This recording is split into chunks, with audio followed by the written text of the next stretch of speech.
Alright guys, I got another review for you today of a weed knife Zephyr, and it's 7/16 Zephyr. So I got the array wrong, but this one is the 7/16. I like this knife a lot. It's a good knife.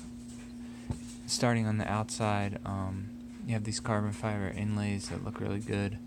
You can feel them stick up a tiny bit, but it's not that bad. They do a great job on anodizing. It's like a blue stone-washed anodized. It's really nice. They got the really good Torx hardware. The pocket clip is a tiny bit sharp. It's not really a big deal. They give you lots of room on that. So let me show you what it looks like in the pocket.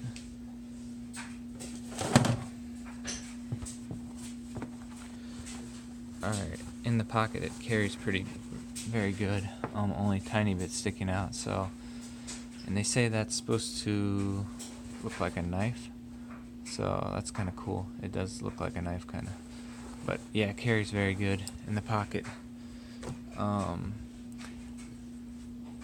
Came perfectly centered, of course. You do have the carbon fiber on this side also.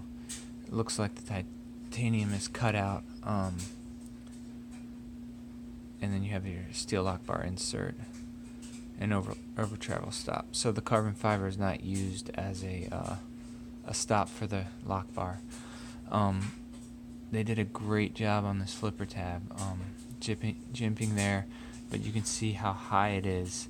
And with a knife that uses thumb hole opening and a flipper tab, it really requires a good dial-in of where you place the flipper tab to get it to flip good, and it does. It flips great, and it also opens in all openings.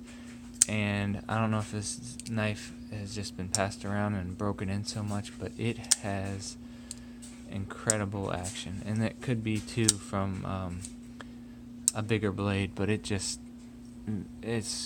great action. I can't get over that. So let's do some size comparisons. So it is kind of a big knife. This is it compared to the Mannix, and it is a tiny bit bigger than the Mannix. One thing I like about the knife is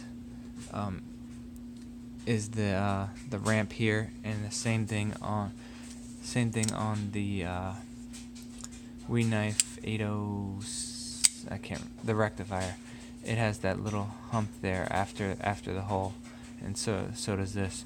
You can see the blades are somewhat similar, but this has more of a flat edge here, and then this has more of a recurve and then belly, like a very big belly on the tip. So there are some differences there. The thumb hole is a lot smaller also. So this has a very big thumb hole, almost like Spyderco, so you can get to it very easily. Let me put it on the scale real quick to get a weight. Alright, it weighs 3.9 ounces, so not a very light knife, but still very good in the hand. And speaking of that, the ergos are very good. You can see it fits the hand good, and it just has a very big blade. The stock thickness is moderate. I think it is about the same thickness of my Mannix. Yeah, maybe a little bit bigger, maybe a hair bigger than the Mannix. But yeah, it's a good knife. This knife is expensive though. This is $300 knife, and with all it has going for it, it's pretty worth it if you have the money. Oh, another reason why it is that much and why it's worth it is M390. So not the normal S35 VN that we're used to with the M390. I like this floating back spacer kind of deal it has right there. That's kind of cool. So yeah, just is a great knife, great action, very capable knife. And yeah, I can't get enough of the action. It's very good. I like how they do the rounded stop right there on the blade thing. It falls right into that stop pin. So I like how they do that. But yeah, that's kind of a quick review. Really like the knife. If I had indispensable income, I would definitely be buying this, but right now it's a little bit,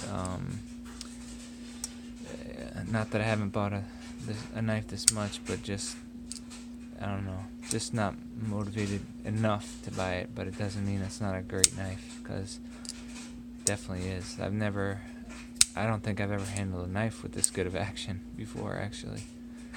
Free falling action. So yeah, great knife. So hope you guys have a good day. Talk to you later.